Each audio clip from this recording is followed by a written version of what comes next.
اعوذ باللہ من الشیطان الرجیم بسم اللہ الرحمن الرحیم الحمد للہ رب العالمین صلی اللہ علی محمد وآلہ اجمعین واللعنۃ الدائمۃ علی اعداء محمد وآل محمد اما بعد وفقنا اللہ وإیاکم للعلم والعمل الصالحین انشاءاللہ تعالی۔ گفتگو ہماری چل رہی تھی کہ امام حسین علیہ السلام نے جو خطوط لکھے مکہ سے، ان خطوط میں سے ایک خط جناب مسلم بن عقیل کو دے کر بھیجا کوفہ والوں کی طرف، اور مسلم بن عقیل کا سفر جاری ہے۔ تو یہاں پہ آج ہم جو گفتگو کریں گے کہ کوفہ میں مسلم بن عقیل کے جو مہمان ہیں وہ کون لوگ تھے، مسلم بن عقیل کوفہ میں کون سی شخصیات کے گھر پہ رکے ہیں۔ یہاں پہ جناب مسلم بن عقیل کو جو امام حسین علیہ السلام نے خط میں لکھا تھا اور ان سے فرمایا بھی تھا کہ آپ کوفہ میں اوثق اہلہا، جو کوفہ میں سب سے زیادہ ثقہ اور قابل اطمینان ہے، آپ اس کے گھر پہ جا کے رکیں گے۔ یعنی امام حسین علیہ السلام کا حکم آ گیا کہ آپ کوفہ میں سے یہ دیکھیں کہ جو سب سے قابل اعتماد شخص ہے آپ اس کے گھر پہ جا کے رکیں گے۔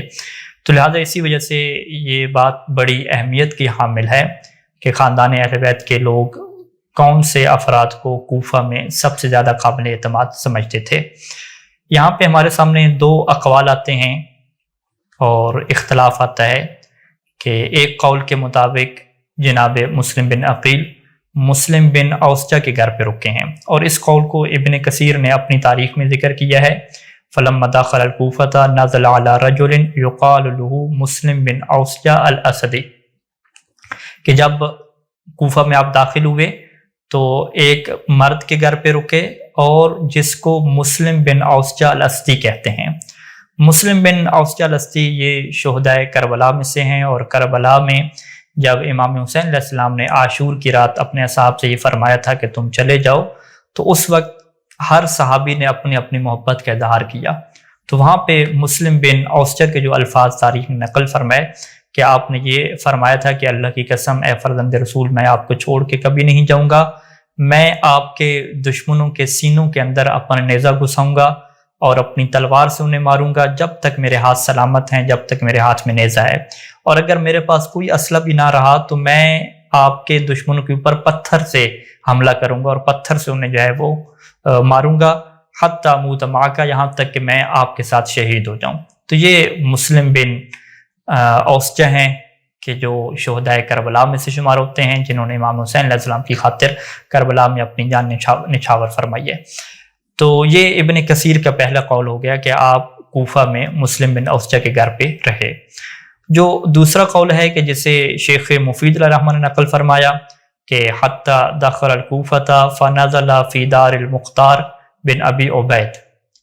کہ آپ کوفہ میں داخل ہوئے اور جناب مختار بن ابی عبید یعنی مختار ثقفی کے گھر پہ آپ رکے ہیں۔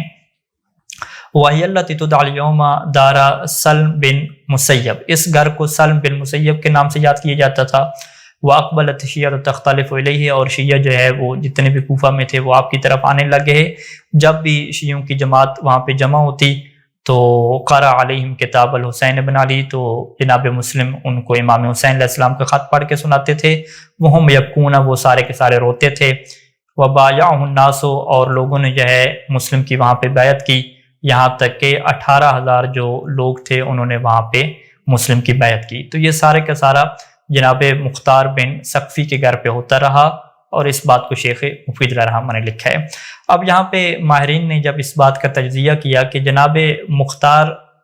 بن ابی عبید یعنی مختار ثقفی کے گھر کو کیوں اختیار کیا گیا، یعنی اگر شیخ مفید علیہ الرحمہ کی یہ روایت واقع کے مطابق ہو اور حقیقت کے مطابق ہو، تو یہاں پہ پھر ہمیں اس بات کے اوپر غور کرنا چاہیے کہ جناب مختار بن ثقفی کے گھر کو کیوں اختیار کیا۔ تو اس کی پہلی وجہ تو یہی ہے کہ جب امام حسین علیہ السلام نے لکھا تھا کہ کوفہ میں سب سے قابل اعتماد شخص کے گھر پہ جانا ہے، تو یہاں پہ مسلم بن عقیل نے اپنے عمل کے ذریعے سے یہ واضح کر دیا کہ جناب مختار ثقفی سے بڑھ کے کوئی قابل اعتماد کوفہ والوں میں اور نہیں ہے، یعنی جو سب سے زیادہ قابل اعتماد ہے وہ مختار ثقفی تھا۔ تو لہذا یہ اسی وجہ سے مختار ثقفی کی یہ وثاقت ہے ایک طرح سے کہ مسلم بن عقیل نے اپنے عمل کے ذریعے سے امام حسین علیہ السلام کے فرمان کو ثابت کر دیا کہ جو سب سے قابل اعتماد کوفہ میں ہے وہ جناب مختار ثقفی ہیں۔ اور دوسری وجہ اس کی یہ بیان کی جاتی ہے کہ جو اس زمانے میں مختار کا گھر تھا وہ سب سے زیادہ محفوظ تھا۔ اس کی وجہ یہ تھی کہ جو مختار تھا یہ نعمان بن بشیر جو اس وقت کوفہ کا حاکم تھا، یہ اس کا داماد ہے، کیونکہ نعمان بن بشیر کی جو بیٹی عمرہ یا عمرہ ہے اس کا جو ہے وہ شوہر جناب مختار ثقفی ہیں، تو اس وجہ سے جناب مختار ثقفی کے گھر پہ اب کوئی دشمن حملہ نہیں کر سکتا اور یہ بڑی محفوظ جگہ ہے، تو اس وجہ سے جناب مسلم بن عقیل نے جناب مختار ثقفی کے گھر کو اپنایا کہ وہاں پہ زیادہ جو ہے وہ اطمینان کی کیفیت ہے۔ اب یہاں پہ مختار ثقفی کا جب ذکر آتا ہے تو ان کے متعلق کچھ ذکر کر دینے میں حرج نہیں ہے، اور علماء نے اس بات کو اپنی کتابوں میں ذکر بھی کیا ہے۔ جناب مختار ہجرت کے سال جو ہے وہ پیدا ہوتے ہیں، اور بچپن سے ہی ان کے حالات ایسے رہے ہیں کہ یہ جنگجو طبیعت کے مالک تھے، یعنی 13 سال کے ہیں اور یہ اپنے والد کے ساتھ جنگوں میں شریک ہوئے ہیں 13 سال کی عمر میں، اور ان کا جو چچا ہے وہ ان کو جنگوں سے روکتا بھی تھا کہ ان کو جو ہے وہ جنگ کے اوپر نہ لے کر جائیں، لیکن یہ بڑے بہادر تھے۔ اس کے علاوہ ذا عقل وافر کے الفاظ موجود ہیں کہ بڑی ذہانت کے جو ہے وہ مالک تھے، حاضر جواب تھے، اور تیسری جو صفت ذکر کی گئی کہ سخی مزاج تھے، کنجوس یہ نہیں تھے، اور امام حسین علیہ السلام کے قاتلوں کو مارنے والے اور ان کے ذریعے سے امام اہل بیت کے ہاں اپنا مقام حاصل کرنے والے یہی مختار ثقفی ہیں، اور مصعب بن زبیر کے ہاتھوں ان کو قتل کیا گیا کہ جب آپ کی عمر 67 سال تھی، یعنی 67 سال کی عمر میں آپ شہید ہو گئے ہیں۔ اب یہاں پہ جناب مختار ثقفی چونکہ قاتلین امام حسین علیہ السلام کو مارنے والے ہیں، ان کو قتل کرنے والے ہیں، تو ان کے متعلق مختلف طرح کی روایات موجود ہیں کہ جس میں سے جھوٹی روایات بھی بہت ساری موجود ہیں، ضعیف روایات بھی موجود ہیں۔ تو اگر ہم دیکھیں تو 2 طرح کی روایات ہمارے سامنے آتی ہیں۔ کچھ روایات میں جناب مختار ثقفی کی بہت زیادہ مدح کی گئی ہے، تعریف کی گئی ہے، اور کچھ روایات میں ان کی مذمت کی گئی ہے۔ اب جن روایات میں ان کی مذمت کی گئی ہے ان روایات کی 3 کیٹیگری ہیں، یا تو ان کی سند دیکھیں تو وہ ضعیف نکلتی ہے، یعنی وہ ان کی سند ہی ثابت نہیں ہے، ضعیف و سند ہیں، یا اگر دیکھیں تو ان کے الفاظ کے اندر ایسی چیز نہیں ہے کہ جن سے مذمت ثابت ہو، یا اگر مذمت ثابت بھی ہو رہی ہے تو زیادہ سے زیادہ انہیں ہم تقیہ کے اوپر عمل کر سکتے ہیں، کیونکہ اس کے مقابلے میں صحیح و سند بہت ساری روایات ایسی ہیں کہ جس میں مختار ثقفی کی مدح کی جاتی ہے۔ ہم یہاں پہ آپ کے سامنے 5 جو محققین ہیں تشیع کے، جو بہت بڑے نام ہیں، ان کے اقوال اور ان کی تحقیق رکھنا چاہ رہے ہیں کہ انہوں نے مختار ثقفی کے متعلق کیا تحقیق نقل کی ہے، یعنی مختار ثقفی جو کوفہ میں جناب مسلم بن عقیل کے میزبان ہیں ان کے متعلق کیا لکھا ہے۔ سب سے پہلے ہم آپ کے سامنے حوالہ رکھنے جا رہے ہیں علامہ امینی علیہ الرحمہ کا، جو کتاب الغدیر کے مصنف ہیں، اور کتاب الغدیر میں انہوں نے جناب مسلم کے متعلق یہ جملے لکھے ہیں، اور ہم وہ اس کا ترجمہ آپ کی خدمت میں پڑھنے لگے ہیں۔ جناب امینی علیہ الرحمہ لکھتے ہیں کہ جو تاریخ، حدیث اور علم رجال میں نگاہ کے ساتھ ماہرانہ بصیرت رکھتا ہو تو وہ جان لے گا کہ مختار دین، ہدایت اور اخلاص والوں میں سر فہرست ہیں، اور ان کی قابل قدر تحریک ملحدوں کے ناسور کو جڑ سے اکھاڑ کر فقط عدل قائم کرنے کے لیے اور عمومی ظلم کی جڑوں کو اکھاڑ پھینکنے کے لیے تھی، اور وہ کسانی مذہب کے الزام سے پاک ہیں، اور جو تہمتیں اور الزامات ان پر لگائے جاتے ہیں ان کی کوئی حقیقت اور سچائی نہیں ہے، اور مختار کو علماء اعلام نے ان سب باتوں سے بلند و پاک قرار دیا ہے، اور انہی علماء میں سے ابن طاووس اپنی کتاب رجال میں، علامہ اپنی کتاب خلاصہ میں، ابن داود اپنی کتاب رجال میں، فقی ابن نما اپنے منفرد رسالہ میں، اور محقق اردبیلی حدیقت و شیعہ میں، اور صاحب المعالم تحریر طاووسی میں، اور قاضی نور اللہ مجالس میں، اور مختار کا دفاع شیخ ابو علی نے منتہی المقال جلد 6 صفحہ 240 اور ان کے علاوہ بھی علماء نے کیا ہے۔ تو یہ عبارت ہو گئی علامہ امینی کی۔ دوسری عبارت ہم آپ کے سامنے رکھنے جا رہے ہیں وہ محدث قمی علیہ رحمہ کی ہے، وقائع الایام میں محدث قمی جن کی مفاتیح الجنان جنہوں نے جمع کی، وہ یہ لکھتے ہیں کہ مختار ثقفی کے متعلق روایات مختلف ہیں، لیکن جو بات مسلم ہے کہ اس نے امام زین العابدین علیہ السلام کے دل کو خوشی اور سرور پہنچائی، بلکہ اس نے آل رسول صلی اللہ علیہ وآلہ وسلم، ماؤں اور ان یتیموں کے دلوں کو خوش کیا کہ جن کے باپ امام حسین علیہ السلام کے ساتھ شہید ہو گئے تھے۔ 5 سال سے غم اور حزن نے اجڑے ہوئے گھروں پر اپنا ڈیرا جما رکھا تھا، پس نہ سرمادانی دیکھی گئی، نہ مہندی، اور نہ ہی ان گھروں سے دھواں اٹھتا دیکھا گیا، یہاں تک کہ انہوں نے عبید اللہ بن زیاد کے سر کو دیکھ لیا تو پھر وہ حزن سے نکلے۔ اس سے ہٹ کر مختار نے ان گھروں کو مضبوط کیا جو تباہ ہو چکے تھے،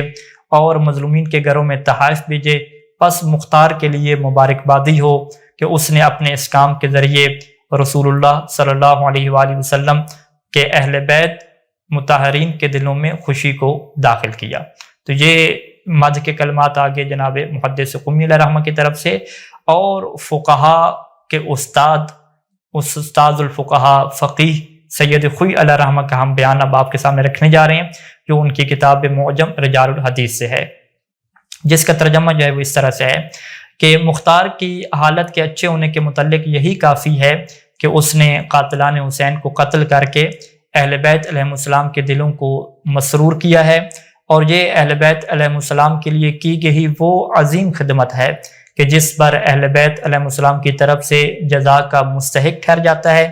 کیا یہ کوئی سوچ بھی سکتا ہے کہ رسول اللہ صلی اللہ علیہ وآلہ وسلم اور اہل بیت علیہ السلام اس سے چشم پوشی کر لیں گے جبکہ وہ کرم اور احسان کی کانے ہیں؟ محمد بن حنفیہ کچھ شیعوں کے درمیان بیٹھے ہوئے تھے اور مختار کی سرزنش کر رہے تھے کہ وہ عمر بن سعد کو قتل کرنے میں کیوں تاخیر کر رہا ہے۔ بس جیسے ہی ان کی گفتگو مکمل ہوئی تو ان کے سامنے 2 سر پیش کر دیے گئے تو وہ فوراً سجدے میں چلے گئے اور اپنے ہاتھوں کو پھیلا دیا اور کہنے لگے، اے اللہ اس دن کو مختار کے لیے نہ بھولنا، اور اسے اپنے نبی محمد صلی اللہ علیہ وآلہ وسلم کے اہل بیت علیہ السلام کی طرف سے بہترین جزا عطا فرما۔ اللہ کی قسم آج کے بعد مختار پر کوئی سرزنش نہیں ہے۔ یہ سید خوئی علیہ رحمہ نے کلمات نقل کیے۔ اور علم رجال میں ایک اور بہت بڑا نام مستدرکات علم الرجال کے مؤلف شیخ نمازی علیہ رحمہ، وہ یہ لکھتے ہیں کہ جس نظریہ کو میں اختیار کرتا ہوں وہ یہ ہے کہ مختار کو خون کا بدلہ لینے کے لیے چنا گیا، اس کے ذریعے اللہ نے پاک ہستیوں کے سینوں کو ٹھنڈک پہنچائی اور اسی کے ذریعے سے نیک لوگوں کے دلوں کو سرور بخشا، اور مختار ہمارے آقا حسین صلوات اللہ علیہ کی شفاعت سے جہنم کے درک سے نجات پائے گا۔ اللہ انہیں غفار کے لطف سے خیر کی جزا عطا فرمائے۔ اور اس کے بعد علم و رجال میں ایک اور بہت بڑا نام جناب امام قانی علیہ رحمہ تنقیح المقال میں وہ یہ لکھتے ہیں کہ مختار کے اسلام بلکہ ان کے امامی مذہب ہونے میں کوئی اشکال نہیں ہے، بلکہ ظاہری صورتحال یہی ہے کہ عامہ اور خاصہ سب کا اس پر اتفاق ہے، اور حق نظریہ یہی ہے کہ مختار امام سجاد علیہ السلام کی امامت کا قائل تھا۔ پس گزشتہ تمام باتیں، یعنی انہوں نے گزشتہ باتیں لکھی اور پھر لکھا کہ گزشتہ تمام باتیں جو ہم نے ذکر کی ہیں ان کا خلاصہ یہ ہے کہ مختار امامی المذہب ہے اور اس کی حکومت امام علیہ السلام کی اجازت سے تھی، اور ان کی وثاقت ثابت نہیں ہے۔ یعنی وہ کہتے ہیں کہ ہمیں معصوم کی زبان سے ان کی وثاقت ثابت نہیں ملتی، مگر وہ ممدوح ہیں،